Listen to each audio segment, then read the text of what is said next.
Hello everyone, welcome back to my channel study with target. तो finally मैं अभी घर पहुंच चुका हूं। अभी 6:30 बजे के बाद मैं घर पहुंचा हूं और सीधा आपके लिए अपडेट बताने वाला हूं। सारी अपडेट है, आंसर की कब तक आएगी, एग्जाम का लेवल कैसा था, सब्जेक्ट वाइज एग्जाम का लेवल कैसा था, बाकी कट ऑफ क्या रहने की उम्मीद बन सकती है। एक अभी मैं आपको अनुमान बताने वाला हूँ, बाकी जो रियल कट ऑफ है वो आपके आंसर की आएगी तभी पता चलेगा। और आपके रिजल्ट कब तक आ सकता है और कितने गुना कैंडिडेट पास होंगे तो आपके बनेगी और अटेंडेंस आपके कितने परसेंट रही है। सारी इंफॉर्मेशन मैं आपको इस वीडियो के माध्यम से अपडेट देने वाला हूँ। तो चलते हैं, सबसे पहले हम बात करते हैं आंसर की को लेकर। तो जैसे कि आप प्रीवियस जो आपके जो 2023 में आपके एग्जाम हुए थे, उनकी जो आपके आंसर की 6 दिन के अंदर आ गई थी। कितने 6 दिन के अंदर, यानी कि 23 और 24 को आपके एग्जाम था उनका, और 2023 में, और शायद 30 को आपके उनकी आंसर की आ गई थी। शायद अगस्त महीना था या ऐसा ही कुछ था। तो वहाँ पे यानी कि 6 दिन। तो अभी आपके जो 11 तारीख को आपका आज एग्जाम हुआ है, आज आपके एग्जाम समाप्त हो जाएंगे सभी शिफ्ट के। तो पॉसिबिलिटी है कि मुझे आपके 15 जुलाई से आपके पहले पहले आपके आंसर की आ जाएगी।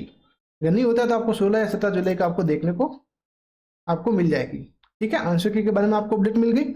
अभी देखते हैं एग्जाम का लेवल। देखो, एग्जाम का लेवल अगर बात करें तो ऐसा नहीं है कि आपको इजी टू मॉडरेट है।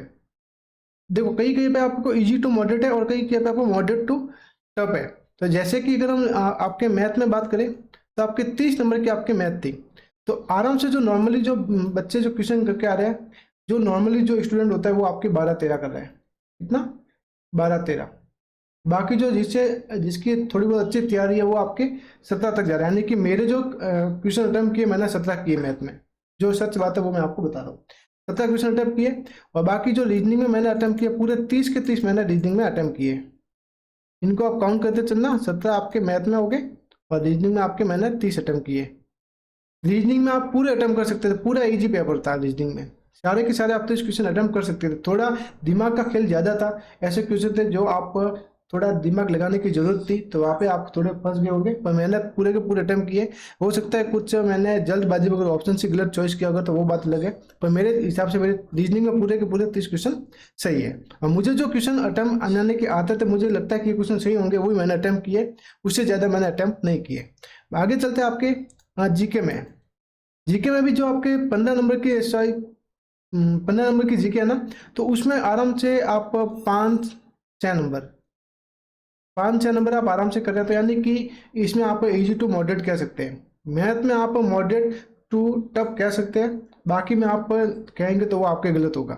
जीके में आप 5-6 क्वेश्चन आराम से कर, मैंने भी इतने अटेम्प्ट किए, 5-6 क्वेश्चन। और बाकी क्या बोलते हैं, जीएस में जो मैंने क्वेश्चन अटेम्प्ट किए वो हमारे कम हुए, 4 या 5 से हुए। मुझे पूरा पता नहीं है, या तो जीके में एक दो ज़्यादा है या फिर इसमें आप जी साइंस में मेरे कम है।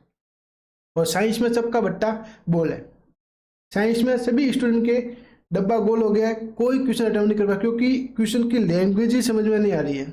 अगर जिसने पूरा डिटेल से पूरा स्टडी की है तो उसके बारे में इजी होगा। बाकी जिसने ऊपर ऊपर से कवर क्वेश्चन को अटेम्प्ट किए, यानी कि स्टडी किया, तो उनके लिए थोड़ा मुश्किल था, काफ़ी मुश्किल था, जैसे कि मेरे लिए भी मुश्किल था। तो मेरे भी 4-5 क्वेश्चन ही अटेम्प्ट हुए, जो है वो मैं आपको बता रहा हूँ। क्योंकि मेरी इतनी तैयारी नहीं थी जीके और जीएस में, क्योंकि मेरी सबसे ज़्यादा तैयारी थी मैथ और रीजनिंग में ही थी। क्योंकि मुझे पता है कि अपन अपन यहाँ से अपने पूरे नंबर निकाल सकते हैं। फिर भी मेरे मैथ में 17 नंबर ही आए। और जो आपके DFCCIL है, वहाँ पे भी लगभग कितने 3 या 4 क्वेश्चन ही आपके हुए, बाकी मैंने उनको छोड़ दिया। तो यानी कि अगर इनको काउंट करते हैं तो यानी कि एग्जाम का लेवल आपके, देखो, सिर्फ मैथ में अगर कहीं तो आप मॉडरेट कह सकते हैं, बाकी किसी में आपके मॉडरेट आपके एग्जाम का लेवल नहीं है। अगर इनको काउंट करते हैं तो आपका कितना हो गया, 7 और 6 13, 13, और अगर मान लेते इसको 5 मान लेते, 5, 13 और 5 18, 18 और 4 22, 2, 3, 4, 5, 6, 7, 8, 9, 10। ये ज़्यादा कैसे हो गया, एक मिनट, 17, 30, 7, 4, बाकी आपके 6, 5 और आपके 6, 5 और 4 यानी कि 15 क्वेश्चन मैंने टोटल जो अटेम्प्ट किए 67 के आसपास मैंने अटेम्प्ट किए। तो यानी कि ये आपके 62 हो गए। यानी कि कुछ मैंने क्वेश्चन या तो मैथ में या फिर जीके में या फिर DFC से, इसमें कुछ एक 2 क्वेश्चन मेरे प्लस हो सकते हैं। मैंने टोटल 67 क्वेश्चन अटेम्प्ट किए। मुझे पता है कि इससे ज़्यादा अपने जाना ही नहीं, अगर जाएंगे तो हो सकता है अपने नेगेटिव मार्किंग में आ सकते हैं। तो जो मुझे कट ऑफ बनने की उम्मीद बन रही है वो आपके 65 के आसपास बन रही है यूआर कैटेगरी की। कितनी? यूआर कैटेगरी की जो आपकी कट ऑफ बन रही है आपके 65 के आसपास। पहले हम अटेंडेंस देख लेते हैं।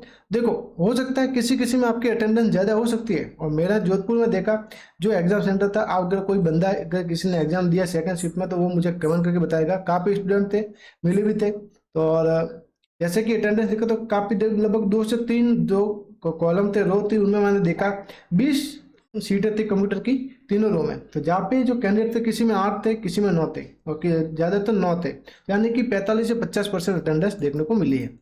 यानी कि 45-50%, तो यानी कि 70% हम अटेंडेंस मान 70,000 के स्टूडेंट आसपास आपके एग्जाम देने गए होंगे।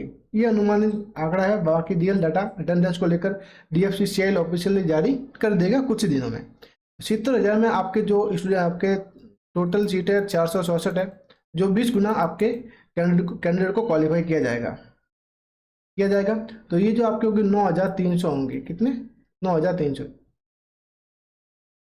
तो यहाँ से इसको माइनस किया, यहाँ से इसको माइनस किया, तो 700 को इससे हम डिवाइड करेंगे, यानी कि पर सीट पे आपके 6 या 7 कैंडिडेट आ रहे हैं। तो ये तो है नहीं कि जो सभी आपके स्टूडेंट उस इंटेलिजेंट है। वो मैं आपको पूरा डाटा बताऊंगा कि कौन कितने स्टूडेंट पानी में है, कौन कितने स्टूडेंट हाई लेवल पे है। सारा मैं डाटा ALP और टेक्नीशियन को लेकर कल या कल मॉर्निंग में आपको वीडियो बता दूंगा। अभी जो डाटा है वो मैं आपको बता रहा हूँ। और देखो, आप सोच रहे होंगे कि अभी तो आंसर की आई नहीं है, तो आप कट ऑफ कैसे बता रहे हैं? तो क्योंकि मुझे एग्जाम दे के आया, तो मुझे पता है कि एग्जाम का लेवल कैसा था। क्योंकि मुझे भी काफ़ी टफ लगा है मैथ में, मुझे भी काफ़ी प्रॉब्लम हुई कैलकुलेशन करने में। और जैसा मैंने आपको बोला था, अगर आपने उस तरीके से एग्जाम के पैटर्न को फॉलो किया है, जैसे GK, साइंस, DFCCIL, रीजनिंग और मैथ, तब तो आपके क्वेश्चन ज़्यादा से ज़्यादा अटैम्प्ट हुए होंगे। अगर आप पहले ही मैथ को लेकर बैठ गए होंगे, तो आपके सारे किए किराए पे पानी फिर गया होगा। देखो, मुझे जो उम्मीद लग रही है आज के पेपर को देखकर, बाकी एक का पोल भी लगाया था, पोल को देख लेते हैं एक बार। यहाँ पे अभी तक कितने पोल हुए?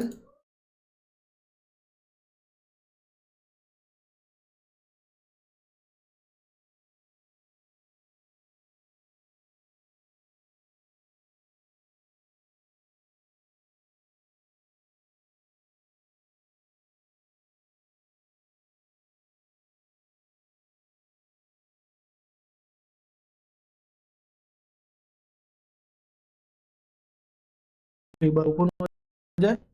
पोल में अभी तक शायद वोट किया था।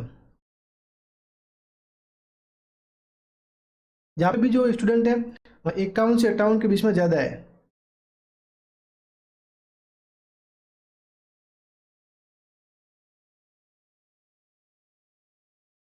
क्या आ गया रे?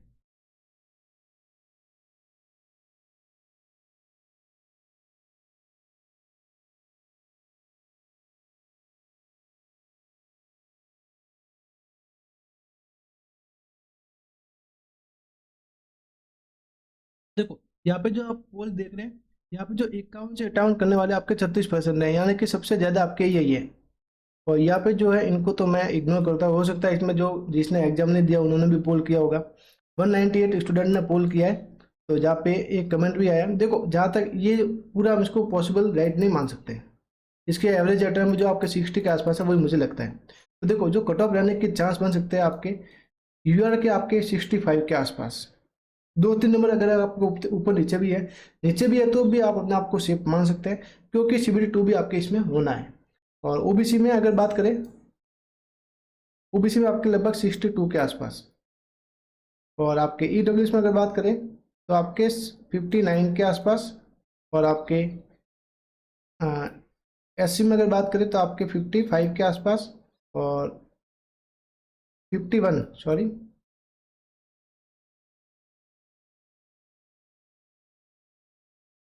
और ST में अगर बात करें तो आपके 51 के आसपास। ये मुझे ज़्यादा लग रहा है कि उम्मीद आपके कट ऑफ रहने की उम्मीद बन सकती है। एक भी ये टेंटेटिव या क्या बोलते हैं, अनुमानित है। बाकी रियल डाटा आपके आंसर की आएगी 16 या 17 तारीख को, तब मैं आपको पूरी अपडेट आपको बता दूंगा। अभी देखते हैं रिजल्ट कब तक आएगा। क्योंकि आपको वापस CBT 2 की भी तैयारी करने के लगता है, जिनका सिलेक्शन हो जाएगा। तो रिजल्ट जो आपके पहले तो आपकी जो CBT 2 डेट बताई है DFCC आई है ना, वो आपके नवंबर में बताई है। कब? नवंबर में। तो जो आपके सितंबर में लास्ट में, सितंबर के लास्ट में आपके रिजल्ट या फिर अक्टूबर के स्टार्टिंग में, क्योंकि 1 महीने का DFCCL आपको टाइम देगा। वो आपके रेलवे नहीं है, यानी कि जो प्रॉपर, एक तो रेलवे और एक आपके DFCCL अपने टाइम के मुकाबले बहुत ही बढ़िया तरीके से चलता है। तो जो आपके सितंबर के लास्ट या फिर अक्टूबर के आपके फर्स्ट वीक तक आपको देखने को मिल जाएगा। हो सकता है इससे पहले भी आ सकता है, कोई पॉसिबिलिटी नहीं है, पर ज़्यादा चांस है कि इसी के बीच आएगा, यानी कि अभी आपके अगस्त और सितंबर दो, यानी कि 2.5 महीने तो आप मानकर चलो, 2.5 महीने के बाद आपके रिजल्ट आ सकता है, यानी कि सितंबर मिड के बाद। तो रिजल्ट को लेकर भी बात हो गई। अटेंडेंस भी आपके 50% है। बाकी एग्जाम का लेवल हो गया, बाकी कट ऑफ हो गई, सारी डिटेल मैंने आपको बता दी है। बाकी आपको कोई भी डाउट होता है तो मुझे कमेंट करना, उसको हम लाइव जुड़ेंगे नाइट को 9 बजे, 8:30 बजे के बाद, तब उसमें डिस्कस करेंगे क्या है और क्या नहीं। ठीक है दोस्तों, बाकी आपको इन्फॉर्मेशन कैसे लगी, मैंने आपको पूरी तरह से सपोर्ट किया। और देखो 2-3 क्वेश्चन शायद आए भी थे आपके DFCCL में, जो मैंने आपको पढ़ाया है, शायद आए थे, मुझे पूरा कंफर्म नहीं, पर 1-2 शायद आए थे, देखा था। बाकी आपको बताना कैसा लगा आपको जानकारी। जल्दी मिलेंगे न्यू वीडियो में पूरी अपडेट के साथ। जय हिंद, जय भारत।